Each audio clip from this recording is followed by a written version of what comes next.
ಜಯನ ದನಿಯೋಳೆ ಮೀನ ಕಣ್ಣೋಳೆ ಸುಬಗೆ ಮೈ ತುಂಬಿದೆ ಹಂಸ ನಡೆಯೋಳೆ ಎದೆಗೆ ಇಳಿದೋಳೆ ಜೀವ ಜಲ್ ಎಂದಿದೆ. द्वापरा हाडू ಎಲ್ಲೆಡೆ सेंसेशन क्रिएट ಮಾಡಿದೆ. बहुत सारे बड़े बड़े जो सेलिब्रिटीज़ हैं उन्होंने भी अप्रिशिएट किया, उनके भी मुझे इतने सारे मैसेजेस आ रहे हैं, मेंशंस आ रहे हैं, वो रील्स बना रहे हैं, शेयर कर रहे हैं. एंड जो बाकी ऑडियंस है उनसे तो नेक्स्ट लेवल प्यार मिल रहा है मुझे. ಕನ್ನಡ ಚಿತ್ರರಂಗದಲ್ಲಿ ಸಾಕಷ್ಟು ಸಿನಿಮಾದ ಹಾಡುಗಳು ದಾಖಲೆಯನ್ನ ಬರೆದಿರಬಹುದು, ಆದ್ರೆ ಈ ದ್ವಾಪರ ದಾಖಲೆ ಇದೆಯಲ್ಲ, ಇದು ಇಡೀ ಸೌತ್ ಸಿನಿಮಾ ರಂಗ ತಿರುಗಿ ನೋಡುವಂತ ದಾಖಲೆ ಅಂದ್ರೆ ಬಹುಶಃ ತಪ್ಪಾಗ್ಲಿಕ್ಕಿಲ್ಲ. ಯಾಕಂದ್ರೆ 10 ದಿನದಲ್ಲಿ 10 ಮಿಲಿಯನ್ಸ್ ವ್ಯೂಸ್ ಪಡೆದುಕೊಂಡಂತ ಹಾಡಿದು. ದ್ವಾಪರ ಹಾಡು ಎಲ್ಲೆಡೆ ಸೆನ್ಸೇಷನ್ ಕ್ರಿಯೇಟ್ ಮಾಡಿದೆ. ಇದನ್ನ ಹಾಡಿದ್ದು ಕನ್ನಡಿಗ ಅಲ್ಲ, ಪಂಜಾಬ್ನವರು. ಆದರೆ ಇವತ್ತಿಗೆ ಇವರು ಕನ್ನಡಿಗನೇ ಅನ್ನುವಷ್ಟರ ಮಟ್ಟಿಗೆ ಎಲ್ಲರ ಮನದಲ್ಲಿ ಹಾಸು ಹೊಕ್ಕಾಗಿದ್ದಾರೆ. ಈಗ ನನ್ನ ಜೊತೆ ಕೃಷ್ಣಂ ಪ್ರಣಯ ಸಖಿ ಚಿತ್ರದ ದ್ವಾಪರ ಹಾಡಿಗೆ ಧ್ವನಿಯಾಗಿರ್ತಕ್ಕಂಥ, ಜೀವ ಕೊಟ್ಟಂತಹ ಜಸ್ಕರಣ್ ಸಿಂಗ್ ಇದ್ದಾರೆ. ಅವ್ರಿಗೆ ಕನ್ನಡ ಅಷ್ಟಾಗಿ ಬರಲ್ಲ, ಬಟ್ ಅವ್ರು ನೋಡೋದೇ ಸಾಕು, ಅವ್ರು ಹಾಡೋದೇ ಸಾಕು. ಅವ್ರ ಧ್ವನಿ ಅಂತೂ ಅದ್ಭುತವಾಗಿದೆ. ಅವರಿಗೆ ಮೊದಲಿಗೆ ನಾನು ಆ ಸಾಂಗನ್ನು ಆಡಿಸುವಂಥ ಪ್ರಯತ್ನವನ್ನು ಮಾಡ್ತೀನಿ. Hi sir. Hi, how are you? I'm fine. How are you? Fine sir. Dwapara ಹಾಡು ಸೆನ್ಸೇಷನ್ ಕ್ರಿಯೇಟ್ ಮಾಡಿದೆ, ಟ್ರೆಂಡಿಂಗಲ್ಲಿದೆ. 10 days 10 millions views. So reactions ಅಂತೂ ಸೂಪರ್ ಆಗಿದೆ. ಏನು ಹೇಳ್ತೀರಿ ಈ ಕ್ಷಣ? Tell us about reaction, your first reaction. The moment it got released, I was actually surprised after watching the video. Like the video came out really well. The song came out really well. So I was really happy at that moment. But the very next day, it came on trending. It started from trending 8 and it came to trending 6. So the number so right now it's trending number 1 from last I guess 7 or 8 days, and this response is really good. Best compliment ಅಂತ ಬಂದಾಗ ದ್ವಾಪರ ಹಾಡಿಗೆ ಯಾರು ಕೊಟ್ಟಿದ್ದು best compliment? Audience or celebrities? Tell us about name ಅಂತ. Like it's difficult to mention all the names. Like अगर हम celebrities की बात करें, बहुत सारे बड़े बड़े जो सेलिब्रिटीज़ हैं उन्होंने भी अप्रिशिएट किया, उनके भी मुझे इतने सारे मैसेजेस आ रहे हैं, मेंशंस आ रहे हैं, वो रील्स बना रहे हैं, शेयर कर रहे हैं. एंड जो बाकी ऑडियंस है उनसे तो नेक्स्ट लेवल प्यार मिल रहा है मुझे. कभी सोचा नहीं था इतने प्यारे प्यारे मैसेजेस आते हैं, इतने बड़े बड़े मैसेजेस, और जो उनका अप्रिसिएशन रहता है कि यार बहुत अच्छा फील होता है कि एक नॉर्थ से लड़का आके कन्नड़ा में गा रहा है इतने अच्छी प्रोनाउंसिएशन के साथ. तो बहुत अच्छा लगता है कि लोग इतना प्यार दे रहे हैं गाने को. ಕನ್ನಡ ಸಿನಿಮಾ ಚಿತ್ರರಂಗದಲ್ಲಿ ಸೊ ಗಣೇಶ್ ಸರ್ ಒಂದು ರೊಮ್ಯಾಂಟಿಕ್ ಹೀರೋ. ಸೊ ನೀವು ಕೂಡ look like romantic guy. So in future hero or singer ಅಂತ? Singer, because I'm very bad at acting and dancing, so singing is actually good for me. ನೀವು Ganesh sir fan ಅಂತ ಹೇಳಿದ್ರಿ. 2021 something ಅನಿಸುತ್ತದೆ ಯಾಕೋ ಇಂದು ಆ ಹಾಡಿನ ಮೂಲಕ ಕನ್ನಡ ಜನತೆಗೆ ನೀವು ಗೊತ್ತಾಗಿದ್ದು. ಸೊ ಈಗ ದ್ವಾಪರ ಹಾಡು, tell us about Ganesh sir.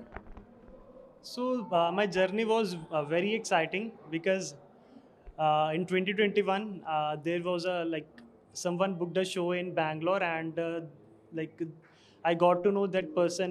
The client is a very big fan of Ganesh sir. So I just searched on YouTube that the Kannada famous songs, and Ganesh sir's song came out on the top trending. So Anisutide was one of the songs. So I downloaded and I just learned that song in around 2-3 hours. After that, the show was going on really well, and suddenly I started singing Anisutide, and everyone got surprised because a non-Kannada guy, like a Punjabi guy, started singing in Kannada so frequently, because no one helped me to learn that song. I was looking at the lyrics and singing, and so they loved that song. So coming to 2023, I got to know about Saregama audition, and so I only knew this song, but I used to listen to Arjun Janya sir's song as well. But the only song which was very familiar to me was Anisutide. So I sang this song in Saregama audition round, and I got selected for the further rounds as well. ಈಗ ಅನಿಸುತ್ತಿದೆ ಯಾಕೋ ಇಂದು ಆ song ಹಾಡ್ಬೋದಾ 2 lines ಅಂತ?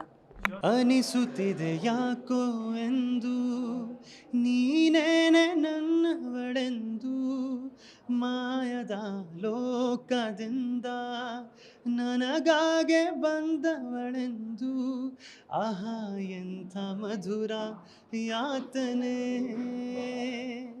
ಕೊಲ್ಲು ಹುಡುಗಿಯೊಮ್ಮೆ ನನ್ನ ಹಾಗೆ ಸುಮ್ಮನೆ ಅನಿಸುತ್ತಿದೆ ಯಾಕೋ ಎಂದು. Super sir. ಈಗ ಕೃಷ್ಣಂ ಪ್ರಣಯ ಸಖಿ ಚಿತ್ರದ ದ್ವಾಪರ ಹಾಡನ್ನ ಎರಡು ಲೈನ್ ಹಾಡೋದಾದ್ರೆ. ಜೇನದನಿಯೋಳೆ ಮೀನ ಕಣ್ಣೋಳೆ ಸುಬಗೆ ಮೈ ತುಂಬಿದೆ, ಹಂಸ ನಡೆಯೋಳೆ ಎದೆಗೆ ಇಳಿದೋಳೆ ಜೀವ ಜಲ್ ಎಂದಿದೆ, ಬೇರೆ ದಾರಿನ ಎಲ್ಲ ನನಗಿನ್ನು ನೀನು ಸಿಕ್ಕಾಗಿದೆ, ನಾನು ಹುಡುಕಿದ್ದ ನನ್ನ ನಿಲ್ದಾಣ ನೀನ ಎನ್ನೇನಿದೆ. ಕನ್ನಡ ಸಿನಿಮಾ ಇಂಡಸ್ಟ್ರಿಯಲ್ಲಿ ಇಷ್ಟೊಂದು ಪ್ರೋತ್ಸಾಹ ಪ್ರೀತಿ ನಮ್ಮ ಕನ್ನಡಿಗರ ಆಶೀರ್ವಾದ ಸಿಕ್ಕ ಮೇಲೆ ನಮ್ಮ ಅಣ್ಣವ್ರ ಬಗ್ಗೆ ಕೇಳಲೇಬೇಕು, ಡಾಕ್ಟರ್ ರಾಜ್ಕುಮಾರ್ ಸರ್ ಬಗ್ಗೆ. ಸೊ ಅವರು ಹಾಡಿದಂಥ ಹಾಡು ಹುಟ್ಟಿದರೆ ಕನ್ನಡ ನಾಡಲ್ಲಿ ಹುಟ್ಟಬೇಕು, ಅದನ್ನು ಎರಡು ಲೈನ್ ಹಾಡಬೇಕು ಅಂತ ಕೇಳಿ. ಹುಟ್ಟಿದರೆ ಕನ್ನಡ ನಾಡಲು ಹುಟ್ಟಬೇಕು, ಮೆಟ್ಟಿದರೆ ಕನ್ನಡ ಮನ್ನಣ ಮೆಟ್ಟಬೇಕು, ಬದುಕಿದು ಜಟ್ಟಕ್ಕ ಬಂಡಿ ಇದು ವಿಧಿಯಾಡಿಸುವ ಬಂಡಿ, ಬದುಕಿದು ಜಟಕ ಬಂಡಿ ವಿಧಿಯಲೆ ದಾಡಿಸುವ ಬಂಡಿ. Thank you so much sir. So ಕನ್ನಡದಲ್ಲಿ ಒಂದೆರಡು ಸಾಲ ಹೇಳ್ತೀನಿ, ನಾನು ಒಂದೆರಡು ಲೈನ್ ಹೇಳ್ತೀನಿ, ಅದನ್ನು ನೀವು ಹಾಗೆ ಹೇಳೋದಾದರೆ. ಸೊ ಕೃಷ್ಣಂ ಪ್ರಣಯ ಸಖಿ. ಕೃಷ್ಣಂ ಪ್ರಣಯ ಸಖಿ ಇದೇ ಆಗಸ್ಟ್ 15ನೇ ತಾರೀಕು 15th of August cinema release ಆಗ್ತಿದೆ. ಎಲ್ಲರೂ ಫಸ್ಟ್ ಡೇ ಫಸ್ಟ್ ಶೋ ಬಂದು ಸಿನಿಮಾ ನೋಡಿ. ಥ್ಯಾಂಕ್ ಯು, ಧನ್ಯವಾದ. ದ್ವಾಪರ ಸೂಪರ್ ಡೂಪರ್ ಹಿಟ್. ನಿಮ್ಮೆಲ್ಲರ ಪ್ರೀತಿ ಆಶೀರ್ವಾದ ಪ್ರೋತ್ಸಾಹ ಈ ಪಂಜಾಬಿ ಗಾಯಕ ಜಸ್ಕರಣ್ ಮೇಲೆ ಯಾವತ್ತೂ ಹೀಗೆ ಇರಲಿ ಇನ್ ಫ್ಯೂಚರ್. ಸಾಕಷ್ಟು ಸಿನಿಮಾಗಳ ಹಾಡುಗಳ ಮೂಲಕ ನಿಮ್ಮೆಲ್ಲರನ್ನು ಎಂಟರ್ಟೈನ್ ಮಾಡ್ತಾ ಹೋಗ್ತೀನಿ. ಇಂತಿ ನಿಮ್ಮ Jaskaran Singh. Thank you so much. ಇದಿಷ್ಟು ಜಸ್ಕರಣ್ ಸಿಂಗ್ ಮಾತುಗಳಾಗಿತ್ತು. ಅವರು ಕನ್ನಡಿಗರಲ್ಲ, ಪಂಜಾಬ್ನವರು, ಆದರೆ ಕನ್ನಡ ಮಾತಾಡಿಕ್ಕೆ ಬರಲ್ಲ, ಬಟ್ ಕನ್ನಡದ ಹಾಡುಗಳನ್ನು ಅದ್ಭುತವಾಗಿ ಹಾಡ್ತಾರೆ. ಅಣ್ಣವರ ಹಾಡನ್ನು ಅದ್ಭುತವಾಗಿ ಹಾಡಿದ್ರು ಸರಿಗಮಪ ವೇದಿಕೆ ಮೇಲೆ. ಈಗ ದ್ವಾಪರ ಹಾಡನ್ನು ಅಷ್ಟೇ ಅಚ್ಚುಕಟ್ಟಾಗಿ ಹಾಡಿದರೆ, ಒಂದು ಸ್ಪೆಲ್ಲಿಂಗ್ ಮಿಸ್ಟೇಕ್ ಎಲ್ಲೂ ಕೂಡ ಅನ್ಸೋದಿಲ್ಲ. ಅದಕ್ಕಾಗಿಯೇ ಕೃಷ್ಣಂ ಪ್ರಣಯ ಸಖಿ ಚಿತ್ರದ ದ್ವಾಪರ ಹಾಡು ಮಿಲಿಯನ್ಸ್ ಗಟ್ಟಲೆ ವ್ಯೂಸ್ ಆಗ್ತಾ ಇದೆ.